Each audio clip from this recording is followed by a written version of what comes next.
join us in the discussion. Just quick housekeeping, we've got an aggressive schedule and a lot of great content that we're going to cover, and are looking forward to that discussion with you. And although it's difficult to maintain a lot of collaboration in these kind of one-to-many environments, we do encourage you to leverage the tools that we have in the meeting console so that you can ask questions to the presenters, and we will do our best either during the presentation or after the presentation to address those questions. If you look to your meeting console, there's a little open box there that says chat, and then right below that it says type message here. If you've got any questions at all, please make sure you type those into the question box, and we will make sure that we get those questions answered either during the presentation, afterwards during a Q&A session, barring any time constraints we have. And then, of course, if we're not able to address any questions and there's an interest in having follow-up, we will be happy to take care of that after the session. As mentioned, my name is Forrest Hobbs. I'm the Vice President of TeleSign. I joined TeleSign 2 years ago from Microsoft Corporation, where I was part of Microsoft's security and cloud computing team. And prior to Microsoft, I was a founding member of a company called FrontBridge Technologies that specialized in spam prevention and antivirus protection for email. So I've had a long history of working at shoring up internet issues, and with a particular focus on spam. A little bit about TeleSign. TeleSign is a leader in phone-based authentication. TeleSign strives to associate identity with any online transaction and helps our users enforce better, easier, more efficient levels of verification and authentication to their users by using something that everyone in the world has, a phone. So we focus on user verification. We focus on things like two-factor authentication and password reset. And we combine that with a very rich set of business intelligence tools that analyzes the phone and phone information to help our customers make better business decisions about when, where, and how to authenticate their users.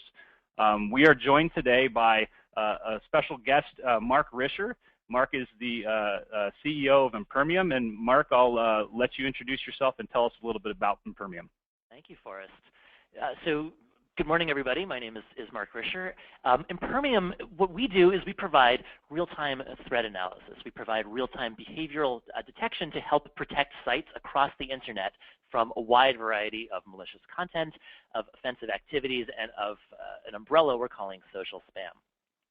A bit about me. Prior to Impermium, I was the spam czar for Yahoo Mail. I was in charge of Yahoo's email product, and particularly focused on eliminating the security threats coming from the email channel.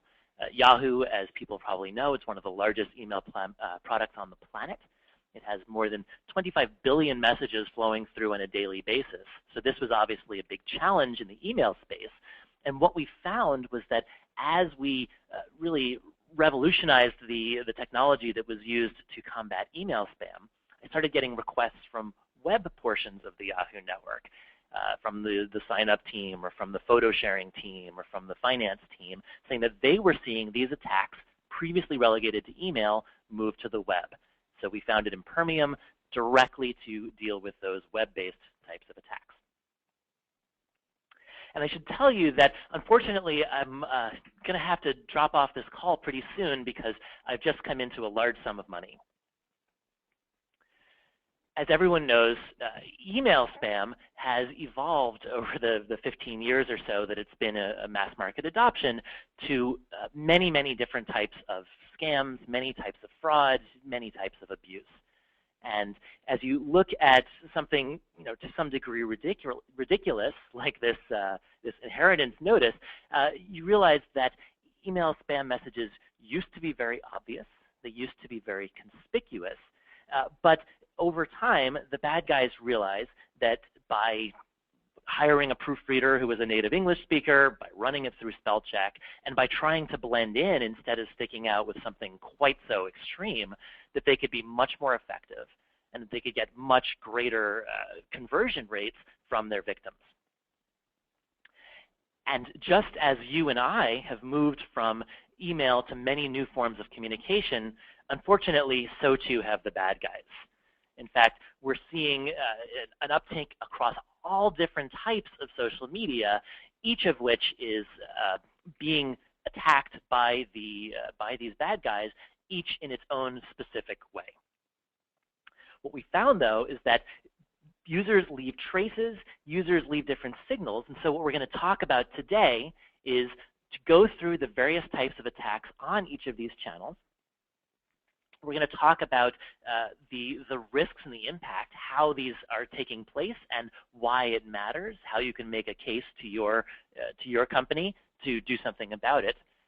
And then we're going to go through a three-step approach that we have designed with TeleSign for how to mitigate, how to prevent and deal with these types of attacks. So where the bad guys go is the same as where the good guys go.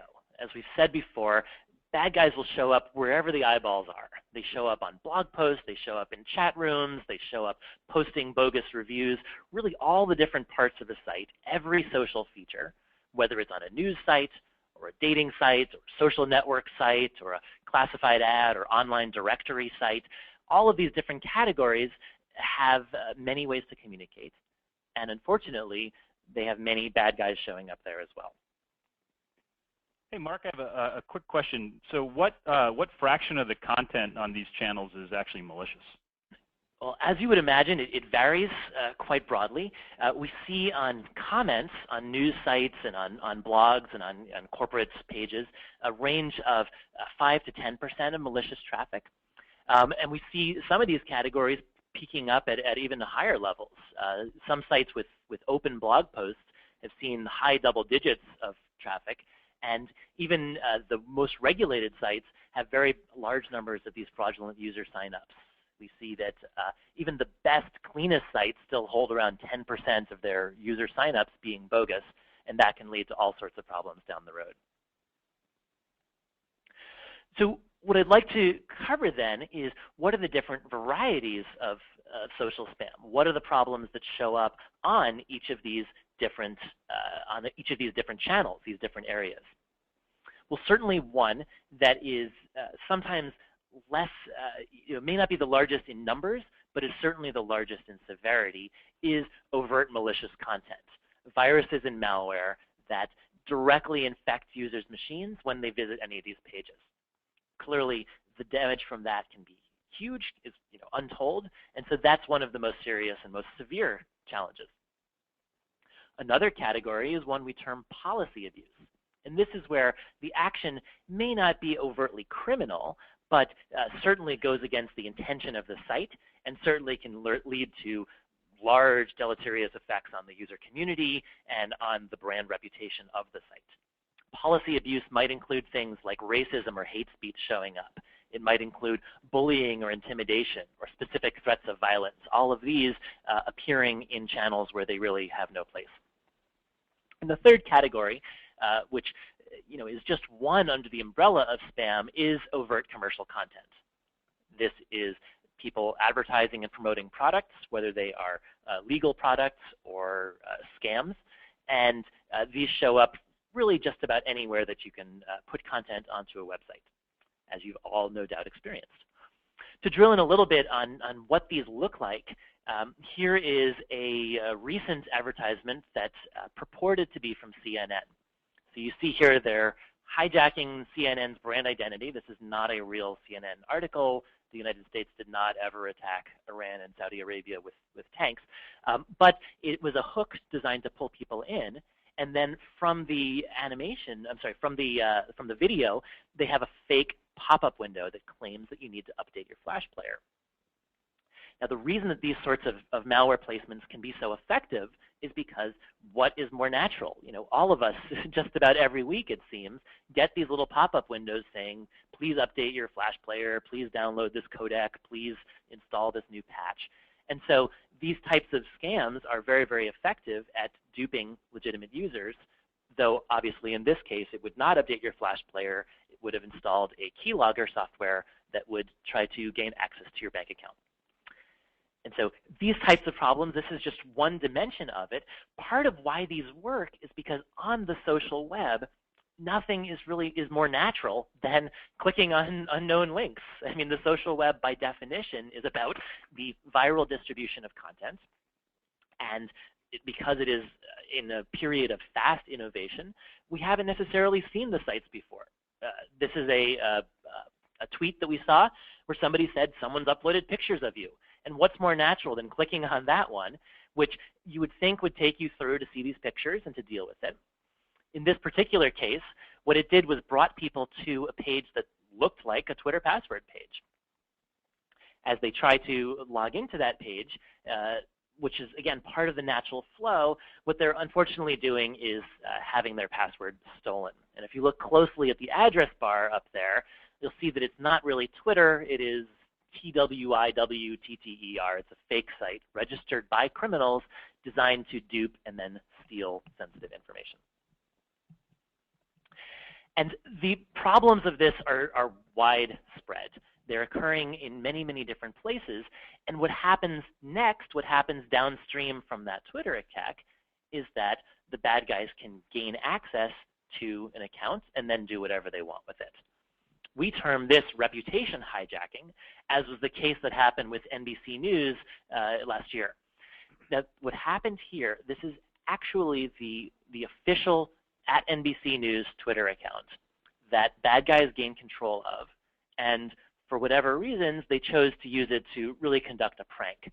They pretended that Ground Zero had been attacked and test this out, leveraging the reputation of NBC News to get really broad coverage. In fact, I think this story was then picked up by some other mainstream media who, for various reasons, believed it.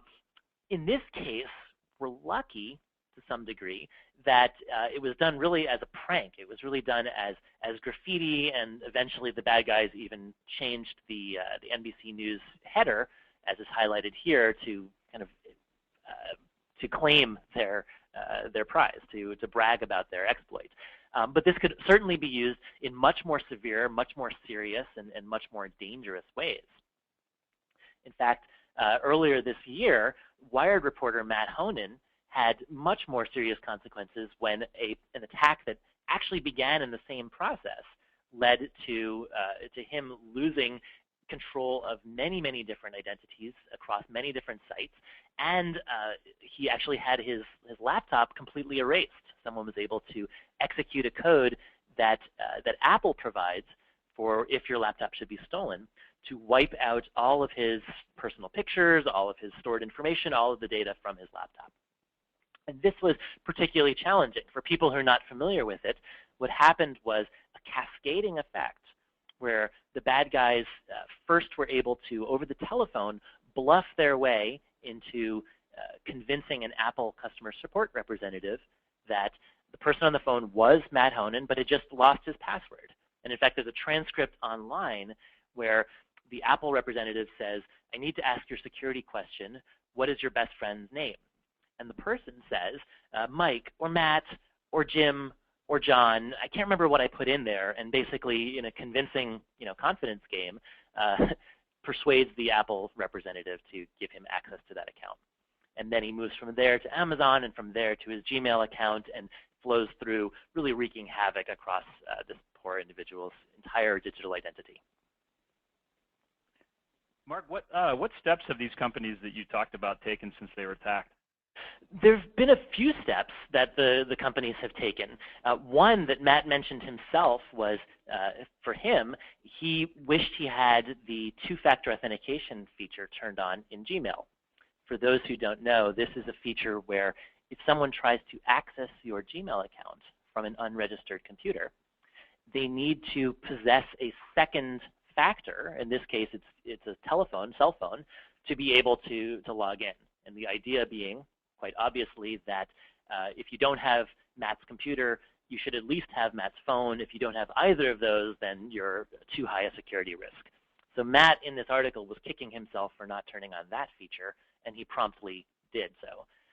In the case of the companies, they took additional steps to secure the availability or the opportunity for somebody to bluff their way past these security challenges, and they've taken steps to directly monitor for account compromise in the ways that TeleSign and Impermium are talking about today.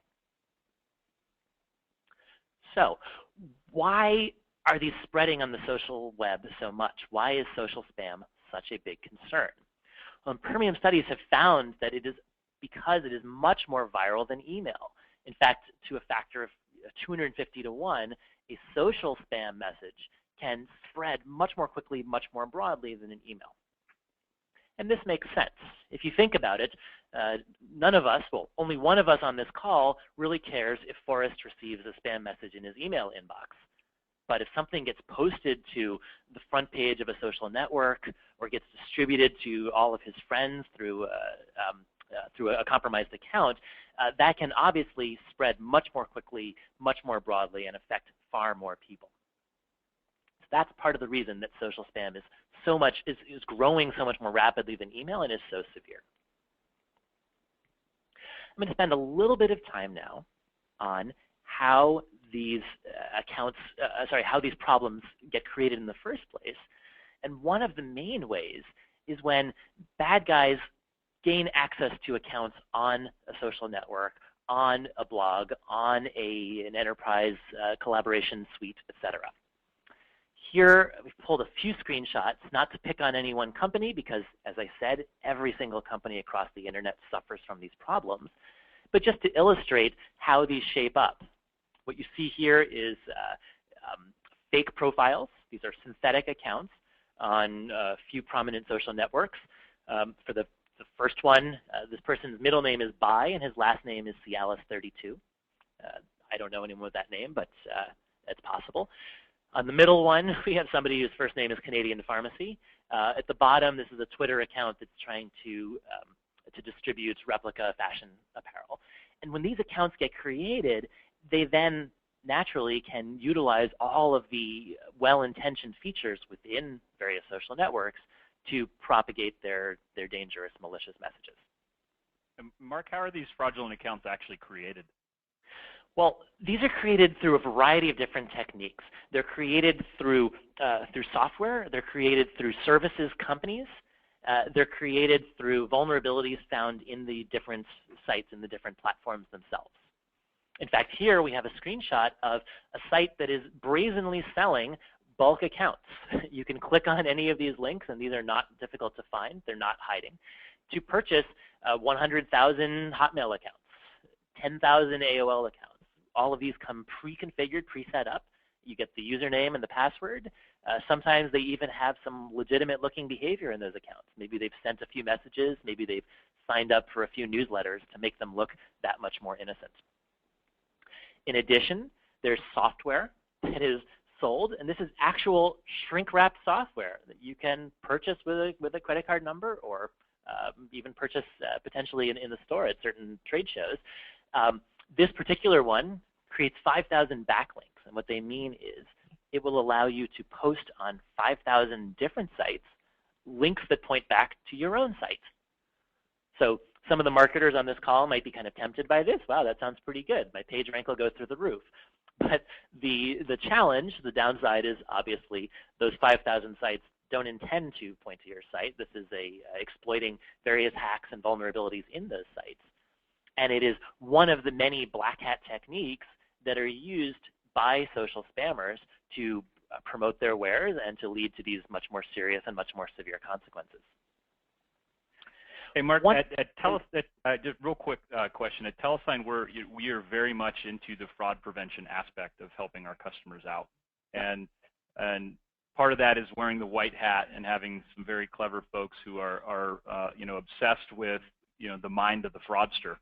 And we definitely have the lens that we put over our side of the business, but I'm very curious to know about your side of the business. What are the types of people that you see instituting these attacks?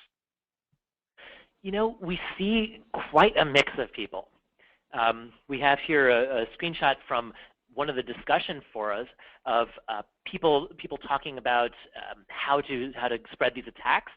And looking at the conversations here, many of them are just American teenagers. They are people that have a computer and they have a few $100s of seed capital and they want to get out there in the business spamming on Instagram or creating fake blogs or taking down Twitter or whatever it might be. So one level is actually fairly unsophisticated users who are, by virtue of that software we showed a moment ago, able to really get up and running with very little investment. At the other extreme, we see very sophisticated, organized criminal enterprises. We see syndicates, the people that are building the tools and distributing those tools frequently have access to very sensitive information about the vulnerabilities on different platforms. They know how to hide their identity, whether they can purchase time on a botnet or they have access to VPNs and proxy servers. These are technologies for obfuscating the IP address, obfuscating the source of a particular post.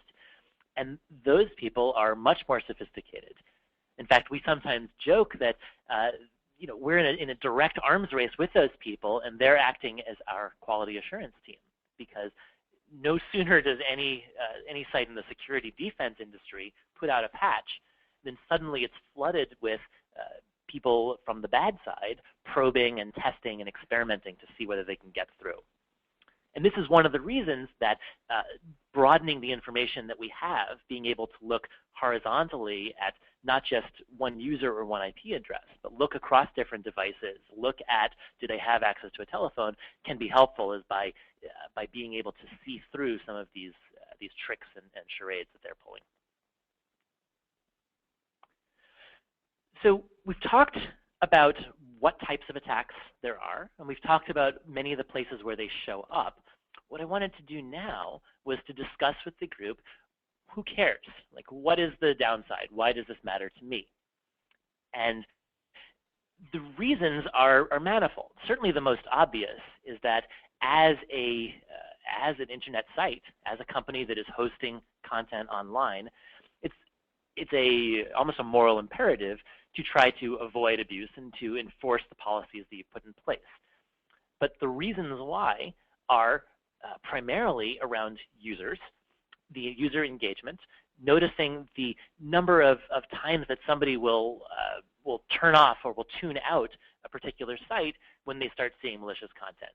And certainly if they get infected, if their computer gets taken down by visiting a site, then the site can be blacklisted and they can really scale back. So user engagement is one thing that drops off quickly. User loyalty or repeat visits is another that happens. And here, one great example would be think in your own experience of sites that have not done a good job at policing the bad traffic and how much you have moved away or even just tuned out entirely. One clear example is among the people on the call, when's the last time you even glanced at the comments section on YouTube?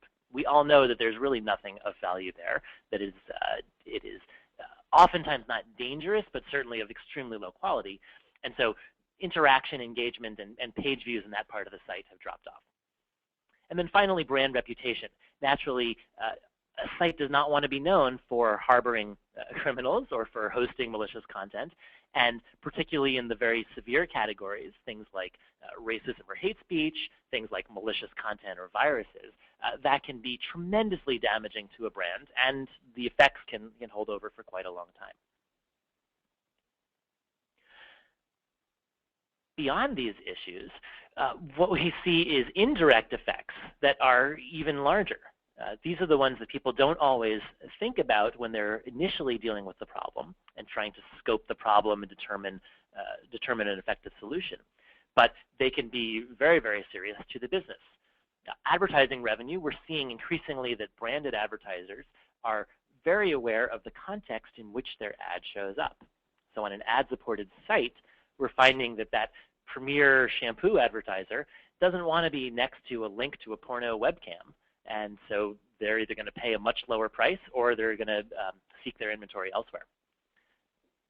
PageRank and SEO is a major concern for almost everybody. Google has made recent and continuing investment in cutting out low-quality sites from its index and pushing them down to lower and lower pages or deleting them entirely. And we've had many companies call us who, because they weren't able to keep the bad quality content out of the UGC portions of their site, Google started punishing them, and they found a dramatic drop in the visits to the business.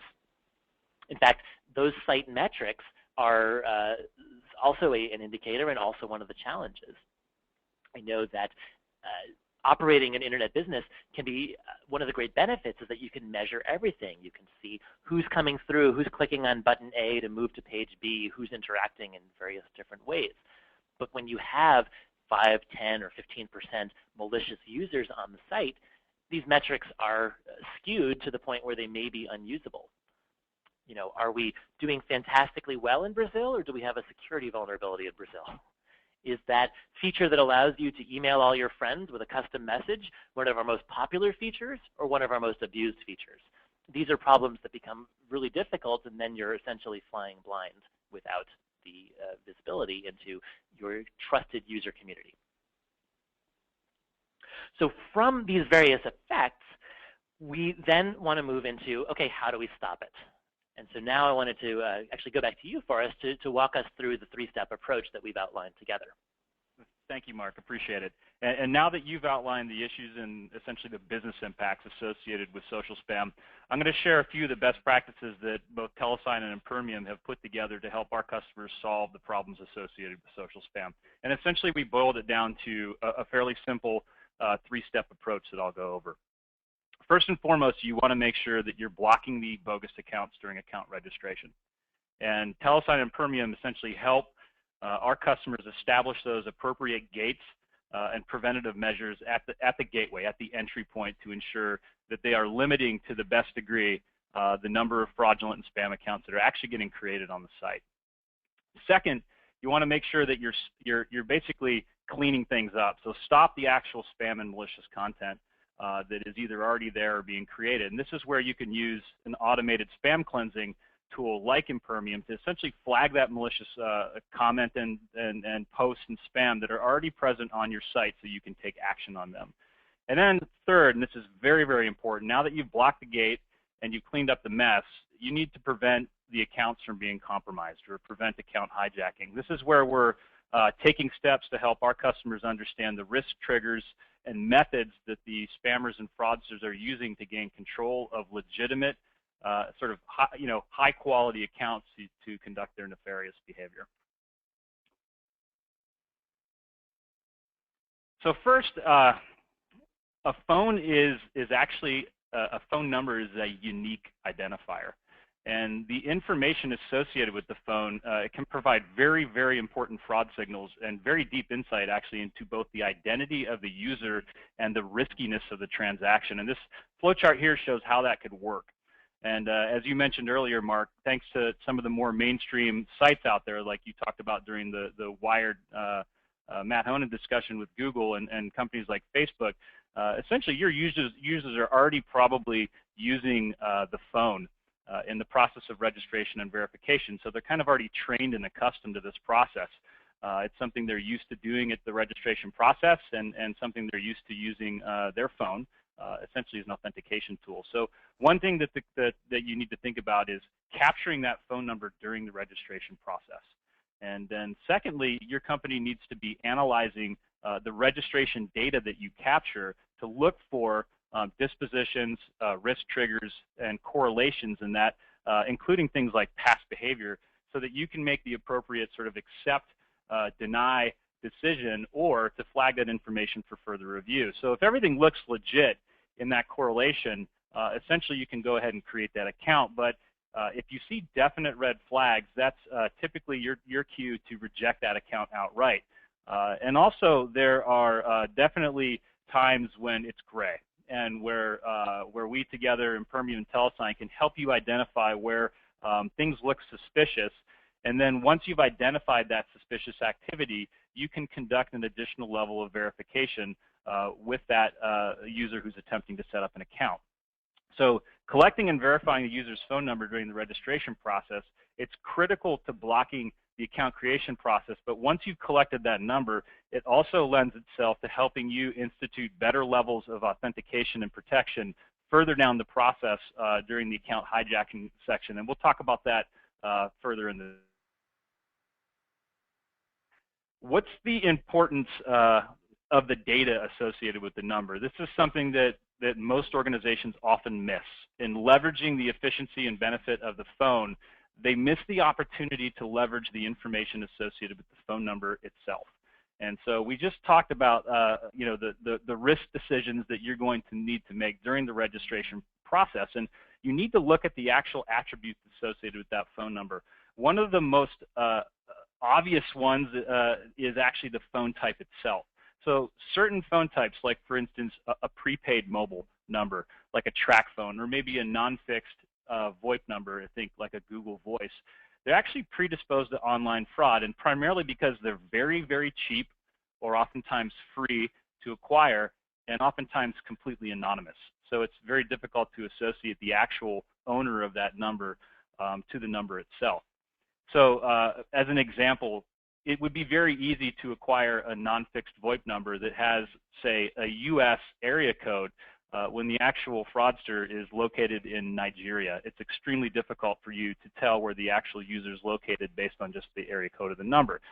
So in short, a spammer or fraudster is typically not willing to put their own phone number in if you're verifying that number. They don't want to be associated with that actual transaction. And if you're enforcing risk triggers on those really cheap or free numbers, a fraudster is going to be very apprehensive to attempt to acquire the volume of numbers they would need in like a postpaid mobile or a landline. It's just cost prohibitive to the fraudster themselves. So in addition to things like phone type, TeleSign is providing a lot of different data attributes to our customers and helping them interpret what those data attributes mean. It could be things like name and address, and actually whether that number is valid, active, or even reachable at all, just to give you a deeper level of inspection during that account registration process. So how does this actually work? What does this look like to your user? I would be actually shocked if everyone on this call hasn't already done this before in any of the mainstream email providers, cloud providers, any of the online merchants. It's a very common practice where most of your users are already accustomed to how they use phone-based authentication. So now that you've got that phone number, you can actually conduct the verification with the user, essentially by sending a one-time PIN code to that user's phone. And they would take that passcode and they would plug it back into your site, which would essentially verify that that is a valid phone and that that user is in possession of that phone so that they can complete the registration process. So Mark, now that we've talked about some of the steps on the front end and that we can take, I wanted to hand it over to you to talk a little bit more about the cleanup process with the spam and malicious content. Absolutely. There are a number of steps that companies can take, both manual and automated, to clean house. So once you've done what you can to verify that the right people are coming in the front door, how do you then remove the bad and malicious content from the site? Certainly active moderation is, I would say it is the number one thing, the most frequently reached for tool, because what you're doing is applying humans to the problem and saying, just use your judgment, find what's bad, find what's good, and make the trade-off. Naturally, there are challenges to this, primarily around scale, but also around consistency. You know, how do you train this team? And frequently what we see is that companies begin here, but then as they reach a certain scale, they're finding that the cost is prohibitive, so they move to people that are less trained, maybe where they're not speaking in their native language, maybe where they're not familiar with cultural norms, and so consistency and quality can drop off. Another approach that we see very often is community feedback. And this is basically deputizing your users to take care of the content themselves. That has a very low cost, at least a dollar cost, but some of the downsides there can be the fatigue from users and the fact that you're taking your most loyal users and saying, thanks for being such a loyal user, we'd now like to make you also a loyal janitor.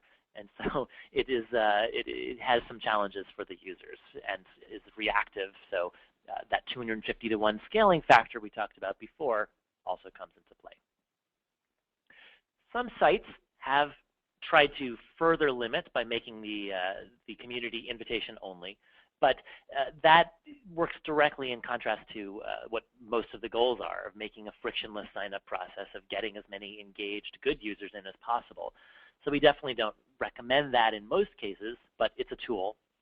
And individual banning is also applied. This is where moderators or customer service people will identify specific accounts and then attempt to shut them down and block them. But as we all know, they'll come back, and they'll come back hiding their trails more effectively than they did before. So this is a technique that needs to be thought through and deployed judiciously, and where the administrators need to really think, how hard would it be for a bad guy to come back and interfere and resume his campaign. Beyond those manual techniques, there are a number of automatic ones that we find can be even more effective, particularly when used to complement the earlier. So behavioral anomaly detection is first at that list. The behavioral anomaly detection is an algorithmic approach, a computer science-driven approach, where systems can monitor all of the various transactions taking place and determine what are the outliers. Is it usual or unusual for someone to post 17 hyperlinks inside of his blog posts? Is it common or uncommon for someone to be chatting with a bunch of strangers at 3 o'clock in the morning local time? And these different anomalies can be surfaced through a technology solution to help either guide your human moderation team to the area that's most urgent, or in many cases to take automatic action against the offending user. That dovetails directly into continuous user reputation, the idea that in an instant, a particular comment, a particular transaction may look innocent, but when viewed in a context of all of the other transactions, all the other things that that user has done, it may start to look suspicious, or it may start to look innocent.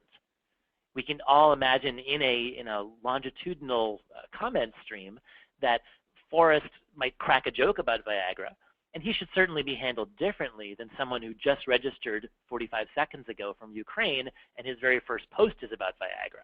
So that reputation allows us to build up the trust and to be more accurate at both catching bad guys and at exonerating the good guys. And then these can be combined with detailed and rich content analysis that allows us to identify all these different types of activities here. So the key that we are advocating to everyone on the phone today is to use these two tools in conjunction, to look at the activity, both the behavior, the user reputation, and the content, as we've listed out here, and to look at that in conjunction with the signals from the phone. Who is this user? Where is he coming from? What type of phone does he have? Is this a mobile phone? Is this a disposable mobile phone? Or is this a landline? Each of those have different scarcity, and therefore they have different risk attached to them. And by combining these two signals, then companies can make a very accurate, very informed, and very timely decision of whether to allow a transaction, whether to deny a transaction, or whether to promote it to some subsequent challenge, maybe to send the SMS code to the user, or maybe to take a combined set of challenge steps. In flowing through these different pieces, what companies get, and what we see time and again, is really best of breed from all different worlds, being able to most accurately identify customers that are good, accurately identify customers that are bad, and quickly segment the gray area into one side or the other. In fact, that quickly was borne out in a study that we recently conducted. We tried to compare the effectiveness, the accuracy, and the efficiency of a software-based solution doing the behavioral anomaly detection and the continuous user reputation that I mentioned compared to a human team. And the results were striking, as you can see here. Naturally, humans have many advantages, and there certainly are many types of problems that can only be spotted by a trained and qualified fraud analyst or customer support representative. But there are also many problems with going and relying exclusively on that approach. Fatigue sets in, training consistency sets in, and the response time of the individuals is orders of magnitude larger. And so we see this balance as one of the main ways that we're able to to boost the effectiveness and to improve the quality of protection for sites. So with that, we want to go back into how can you prevent the account hijacking? How can you deal with the downstream effects after you've cleaned up the front door and cleaned up the house? And we're going to take a quick pause here, Mark. We have some great questions in the queue, and we'll go ahead and rattle those off. And I've got one that's specifically for you, and then we've got a few. I can handle a couple of them, and then there's maybe some that you can help me with as well. First for you, Mark. The question is, of the current social media spam or attacks, what is the most dangerous or most prevalent? And maybe it's an and. What most dangerous and most prevalent? Okay. The most dangerous and most prevalent is what's known as the drive-by download. This is the website that is infecting a user's computer with malware, with a virus, with some technology that will then lead to serious financial crime. The CNN example, or the fake CNN example I showed earlier, was one variant of that.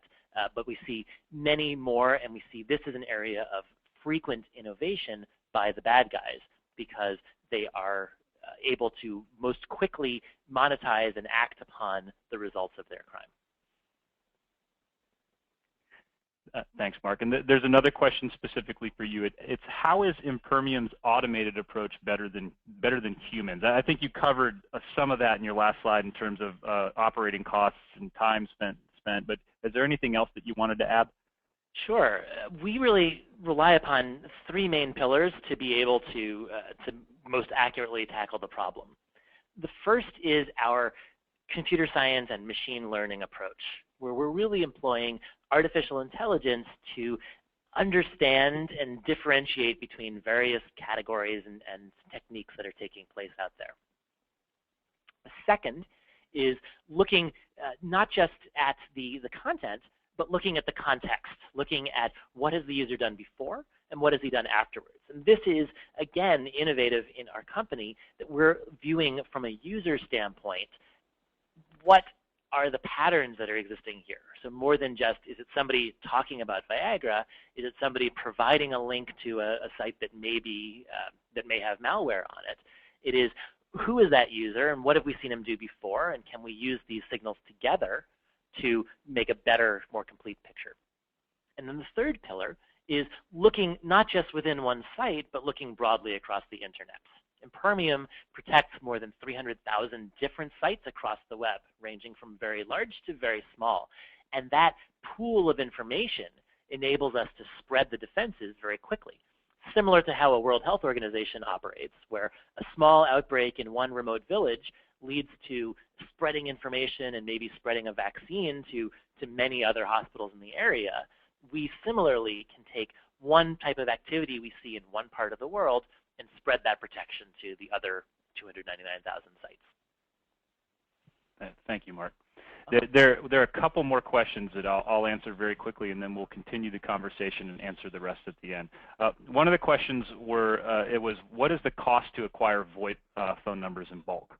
And sadly, that's a varying question, which is also the reason why understanding the disposition of that VoIP itself is very, very important. So that can range from free, as we discussed. There are obviously services that allow you to conduct that for virtually free, to being able to acquire them in the bulk range of 1,000 plus.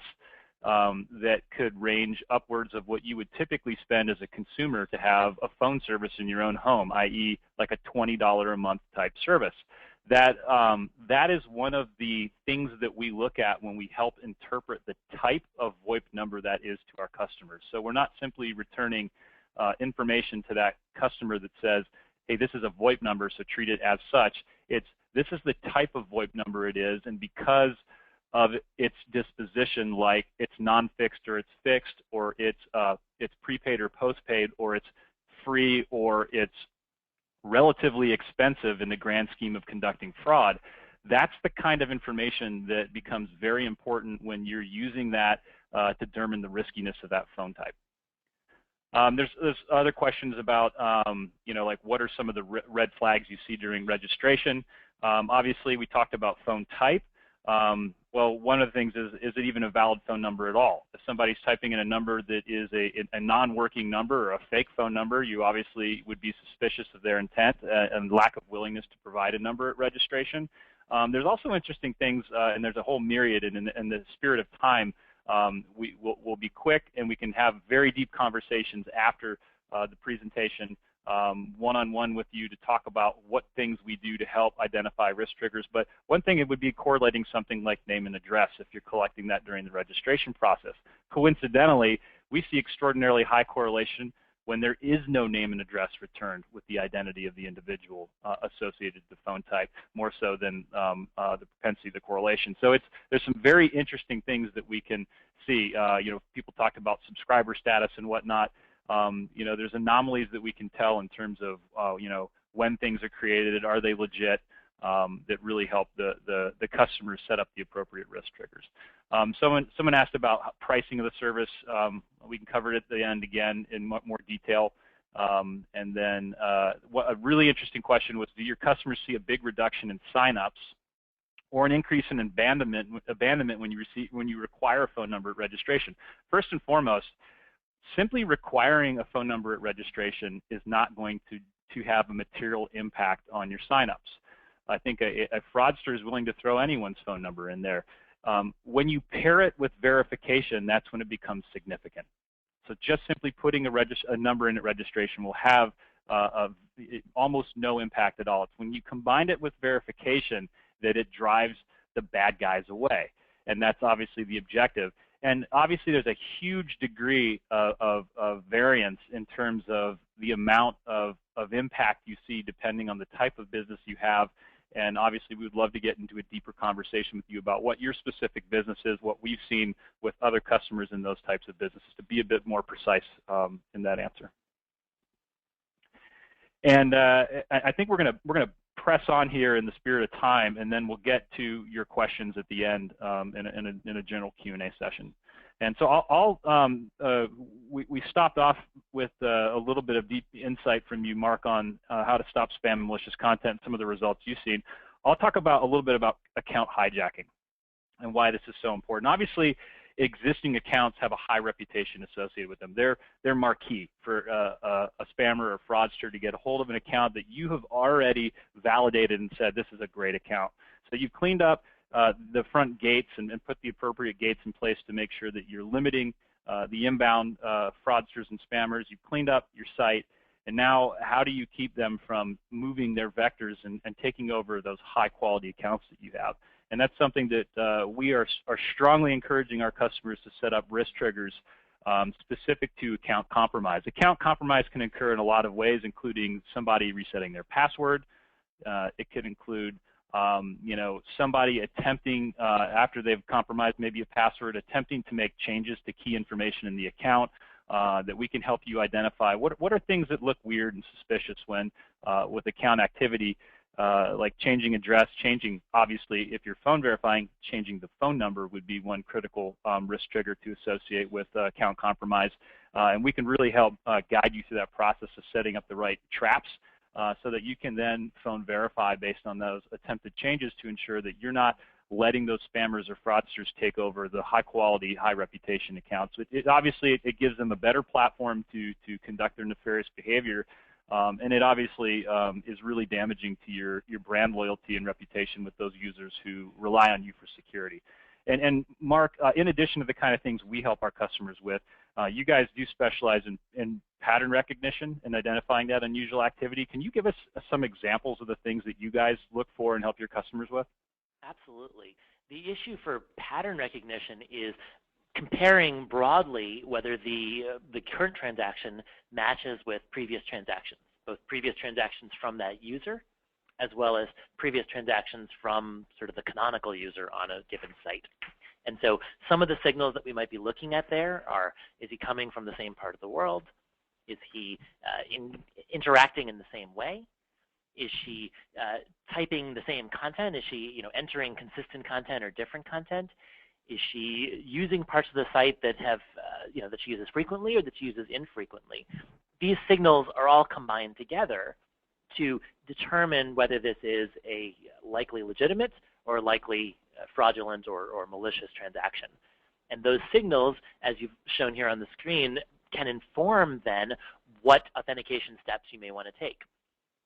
Whether it is time to allow the person straight through and put minimum hurdles in the way, or whether it's warranted to do a phone verification or to do some sort of secondary challenge to ensure that you've got the right user and that there isn't account compromise in place. Excellent. Thank you very much. Appreciate it. So we're at the essential conclusion of our discussion, and obviously greatly appreciate you folks joining us for today's conversation. Mark, genuinely appreciate you coming on and sharing some of your insight and wisdom and all of the learnings and best practices you've established in your career dealing with these problems. You know, this is only the beginning of the conversation. It's obviously very hard to do what we do best, which is meet with each one of our customers individually, talk about their unique business situation that they're dealing with and how we can help them really, you know, create the best strategy for them specifically on how they can do a better job of leveraging obviously the efficiency and wonderfulness of the internet without the business risk associated with the anonymous nature of some of the folks who come in to wreak havoc and leverage their brand and their platform to conduct nefarious behavior. It's where we do our best work. A lot of times technology companies can be confused as a widget that a customer can simply sort of turn on and walk away from, but both Impermium and TeleSign do specialize to a great degree in being extraordinarily consultative with our customers in both the strategy that we put together from a solution standpoint to help them set themselves up for success out of the gate, but also the day-to-day work that we do with our customers to continue to stay ahead of the fraudsters and spammers, continue to identify the other vectors that are potentially going to be compromised. Things like now that you've shored up the account compromise situation, your fraudsters will probably move to your call centers, which is a lot of work that we do to help our customers set up the appropriate gates even in those human engineering situations that a clever fraudster and spammer will continue to work on compromising your business model and to their benefit. We do have a special report that we want to make available to you. And if you complete our post-webinar survey, we'll send you a copy of our report that has a great deal of information that we hope is continuing to educate you on the issues that are out there and what to be aware of. And also, obviously, as a nod of appreciation to you folks for your investment of time, we wanted to offer you a special that it comprises both the Impermium and TeleSign solutions that if you sign up by the end of this calendar year, that you'll get 50% off your first 3 months of our services, and do encourage you to take advantage of that special offer that we have. So thank you again very much for joining and your investment of time. We do have a few minutes left at the end here. I'll knock off some of the questions that were asked that we weren't able to get to at the end. One that, you know, as we're talking about the special offer, there was a question about how our services are priced. You know, is it a per user per month, or is it something else? And so we have a couple of different pricing scenarios that we use for our customers. And there's two very different markets that are out there that use our services. Some use our services for enterprise authentication, meaning it's for authenticating their internal users of their company. And in that scenario where you've got a relatively fixed number of users, we have a subscription license model that some of our customers take advantage of that gives them a little bit more of a fixed price structure that's a little bit more fits into their budgeting strategies a bit more. But for the purposes of today's conversation, we're talking typically about, you know, business to consumer web properties who are looking at a one-to-many scenario. We do business with the world's largest internet properties. We've got about 2.5 billion downstream accounts that we provide our services for, and our customers really do value a transaction-based model that we price our services. So essentially kind of pay for what you eat, and makes it a lot easier for us to offer very attractive and aggressive pricing to our customers. And Mark, if you have any insight into how your services are priced, that would be helpful, I think, to the audience as well. Sure. Our service is quite similar to what you described, Forrest. Our service is priced as a flat rate based on the aggregate traffic volume that's coming through. So we have a range from, just like you mentioned, some of the largest properties on the web down to some teeny tiny ones. And so far, price is never the issue. Like, we're always able to significantly compete against human moderation and many alternatives. And I'll tee this one up for you as you talked about the fact that we're businesses and we charge for our services. A great question here. Hey, Mark, why shouldn't we just use a free service like Akismet to kill spam? Like the Akismet plugin, yes. Akismet, so yeah. Certainly there are a number of free plugins or shareware plugins out there that can deal with some types of the problems here. What we've found is that those are really designed for a home user, for a small site, for a small business. When broader patterns start happening and when you start having more concerted attacks, those solutions, they're not even trying to address that. And you can tell by looking at the Akismet webpage, for example, as just one, not to pick on them out particularly. They are suited for WordPress blogs, but they're not designed for all of the varied scenarios that we listed out here: the chat rooms, the forums, the live discussions, the bookmarking and social networking sites. In addition, I think that one area that needs to be thought about, that needs to be considered with these various plugins and with the approach that's taken, is what is the consultative design of how do you want to deploy your solution. So just like you mentioned a moment ago, Forrest, it's not about just slapping in technology and being done. It's about really understanding the unique needs of each site and then deploying a solution that is custom fitted to that. Right. And Mark, there's another good question here. What parts of the world are the least trustworthy from a spam perspective? Naturally, there are sites where their regulations and police activity is fairly low. We've seen a lot from Eastern Europe, as you might imagine. We see a lot from Southeast Asia, as you also may have experienced. But it really is important to point out that we also see a tremendous volume coming from the United States of America. And that really belies one of the common tactics that sites will attempt, that companies will attempt, which is just banning traffic from countries that they feel are undesirable. The problem is, up until you're ready to ban the USA traffic, you're still going to see these problems in pretty large amounts. Thanks, Mark. There's another interesting question that hopefully I can point out some details of how to most effectively leverage the phone as an authentication tool. The question was, how do you send a two-factor authentication message to a landline? And the answer is very simple. You do it with a voice call. I think the common misconception out there is that SMS is the end-all, be-all to phone-based authentication, and that's far from the truth. TeleSign specializes in the highest deliverability rates on both the SMS and voice. And voice can be conducted to not just a landline, but obviously also a mobile phone number. And obviously for those people who do business in countries that are non-English speaking, it's important to recognize that localization of that experience is very important. As I mentioned, TeleSign does business with the largest internet properties on the planet and approximately 2.5 billion accounts, not users, but accounts around the world.